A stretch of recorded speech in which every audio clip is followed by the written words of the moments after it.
നമുക്ക് മൺട്രോതുരത്തിലൊന്ന് പോയാലോ? ഒരു യാത്രയൊക്കെ പോണ്ടേ? 8 മണിക്കൂർ ഒരേ സമയം കായലിൽ ചിലവാകുവാണെങ്കിൽ എങ്ങനെ ഇരിക്കും? ഏതോ ഒരു ലോകത്ത് എത്തിപ്പെട്ട പോലെ.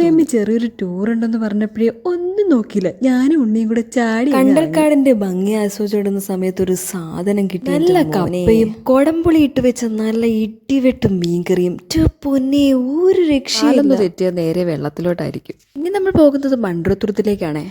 കട്ടയ്ക്ക് സപ്പോർട്ടായിട്ട് ഷവർമ ഗേൾസും കൂടെയുണ്ട്. ഷവർമ ഗേൾസ് ആരാന്നല്ലേ? എന്റെ നാത്തുമാരാണ്. ഷവർമ കഴിച്ച് രണ്ടിന്റെയും ബോധം പോയി. അന്ന് മുതൽ ഷവർമയെന്ന് കേൾക്കുമ്പോഴേ കണ്ടപ്പോഴേ മരത്തിന്റെ മണ്ടലൊക്കെ വലിഞ്ഞേറിയിരിക്കുവാണ്. ആമിക്കുട്ടി അൻവിക്കുട്ടിയൊക്കെ ഭയങ്കരമായിട്ട് ഹാപ്പിയായി. ഇവരെയൊക്കെ വെള്ളത്തിൽ ഇറക്കിയിട്ട് താറാക്കുഞ്ഞുങ്ങൾ പോലും തോറ്റും. അമ്മാതിരി അക്രമം. ഷവർമ ഗേൾസ് കായലിലൊരു കാര്യം കണ്ടുപിടിച്ചു. പാമ്പാന്ന് പറഞ്ഞ് എന്നെ ഓട്ടിച്ചു. ചെന്ന് നോക്കിയപ്പോ അതൊരു ജെല്ലി ഫിഷ് ആയിരുന്നു. ഇത്രയും ധൈര്യശാലിയായിട്ടുള്ള നാത്തുമാരെ കിട്ടിയ ഞാൻ ഭാഗ്യവതിയാണ്. കരിക്ക് വേണോന്ന് പറഞ്ഞു ഉണ്ണി ഒരേ വാശി. അരയെ പോയി കരിക്ക് കുടിക്കാന്ന് പറഞ്ഞ് ഉണ്ണിയെ സമാധാനം. ഇനി നമ്മൾ നേരെ സാമ്പ്രാണിക്കുടിയിലോട്ടാണ്. അത് അടുത്ത വീഡിയോയിൽ കാണാം.